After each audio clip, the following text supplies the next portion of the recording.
This is a press conference. Yeah. And it's live on Facebook, so Yeah. other journalists would not know what they are. Yeah, it's good. I see. You don't speak French, do you? I do. You do? Yeah. You prefer do it in English or French? Doesn't matter. Giro, tu préfères quoi? Anglais ou Ça n'a aucun français? problème pour moi, c'est la même chose. English plus. Okay.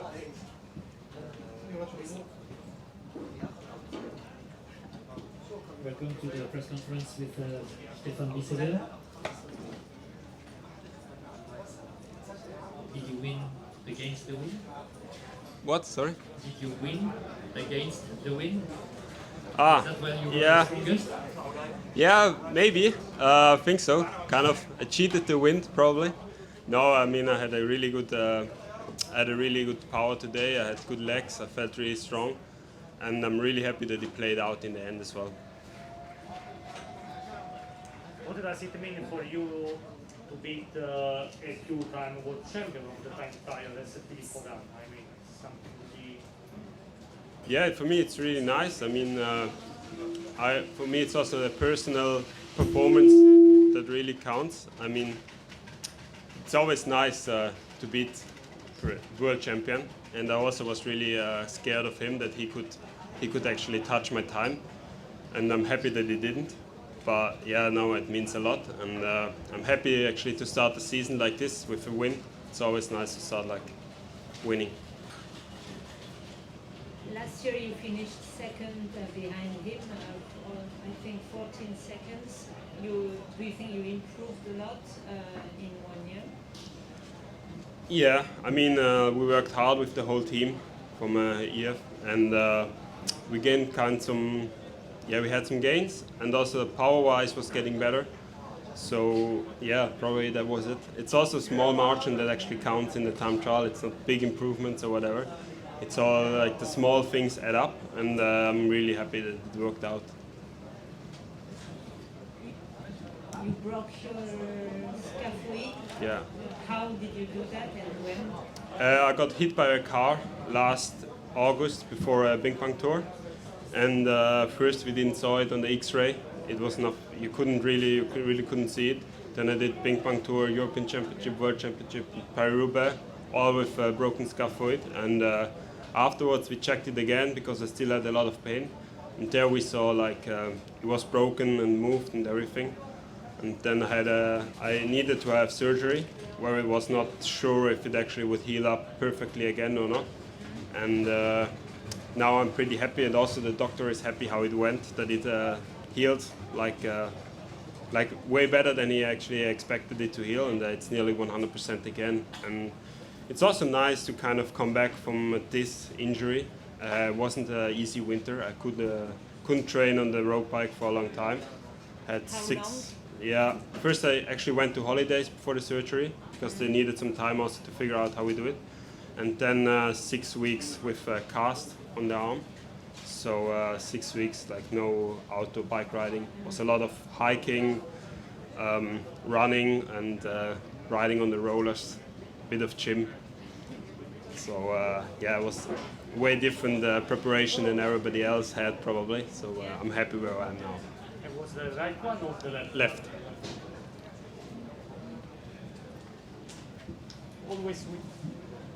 Always with thinking about the gun, I mean also on the track, I mean it can be maybe a reference, I mean because Italy won the team pursuit in Tokyo, and they have now the world record of team pursuit, but also Swiss is very strong. Yeah, I mean Ganna is one of the best in the world on the track and on the time trial, so he's always a really good reference. And I also kind of knew when I beat him by 7 seconds, it was already clear, or nearly clear, that I should make it to the finish, so I should bring it home. But you always never know. Maybe somebody has the day of his life and he's going to beat me, or also the condition can change. But yeah, he's always a good reference. Ganna. Can you tell the importance of Daniel Bissegger in your career? Because I think a lot of young Swiss guys have been through the track and have him as a coach. Yeah, Daniel Bissegger, he did a lot for us. We learned really a lot of him. He had some really nice ways also to kind of bring the team together, because we had when I joined the track team as an under 19, we had one guy who was from the French-speaking part, and he didn't speak German, and I was from the German-speaking part and didn't speak French, and he put us two together always in the room.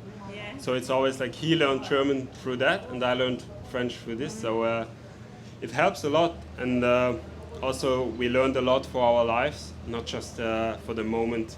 He's not really pushing it too much for the moment to be the best. It's more the process that you actually get a professional, and you always like improve yourself as a person. And this is I really appreciate that what he everything did, and he did a lot. Like he worked really a lot of hours for us. He put a lot of time in, and I really appreciate what he did for us. He gave your nickname. Yeah, that also started there.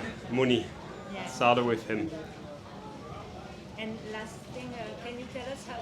I think your personal coach gave you your first bike when you were Yeah. a kid.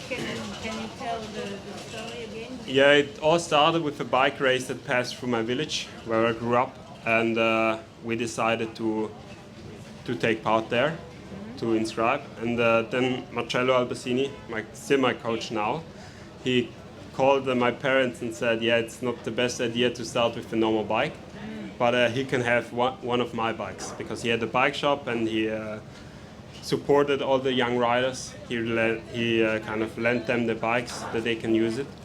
And it all started like this. So I got my first bike from Marcello, and an old steel bike, you know, and everybody else was already on aluminium bikes, nearly carbon wheels, and I had like this old steel bike with steel wheels and everything. But the contact started through this. Then I joined his cycling school, and I got through the ranks. At one point, Marcello was a bit too busy with EM cycling, and then I got to know Godi Schmutz, also an old professional from my region. Then I had like a few years with Godi, and at one point Godi said he's not capable anymore to put me to this level. Like under 19, then it kind of was a bit like the limit for him, from his knowledge also.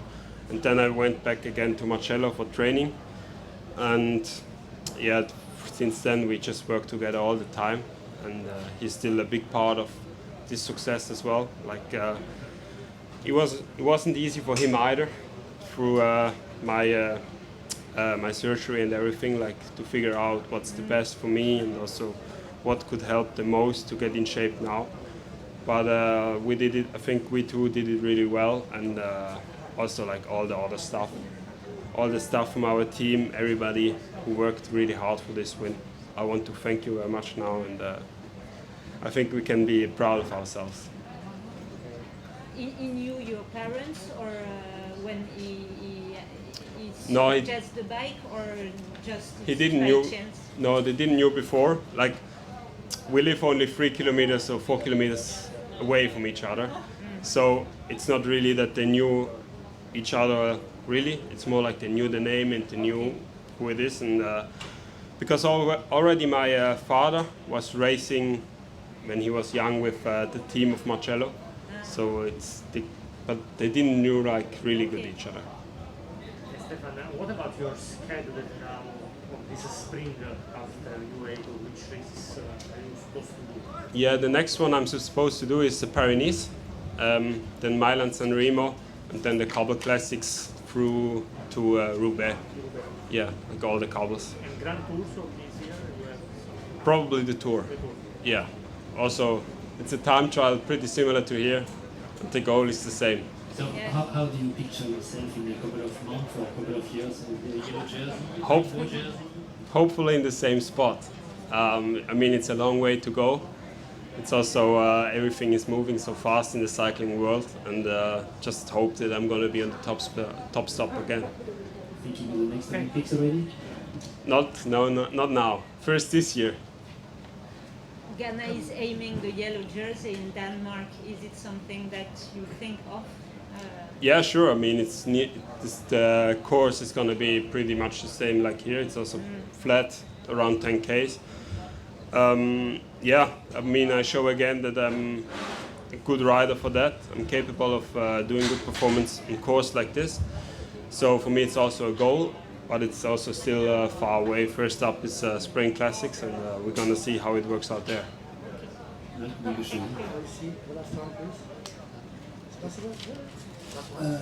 Stefan, how do you see, your weapons, your strength, compared to what is happening to the UAE Emirates team with the joining, the adding of a lot of names, Pascal and Joe Almeida. So compared to this team, how do you see the chance of the other team? Is it like still beatable, or it's because of UAE team Emirates they have like here, so it's their race, home race. So how do you see this team? I mean, like, everybody is beatable, but for sure they have really good riders here for the GC. They're gonna be really, really hard to beat, and it's also early in the season, so we will see how it works out tomorrow. I think after tomorrow we can already say a bit more, but for now it's really, we will see what's happened. Nobody knows. Thank you very much. Thank you. Thank you.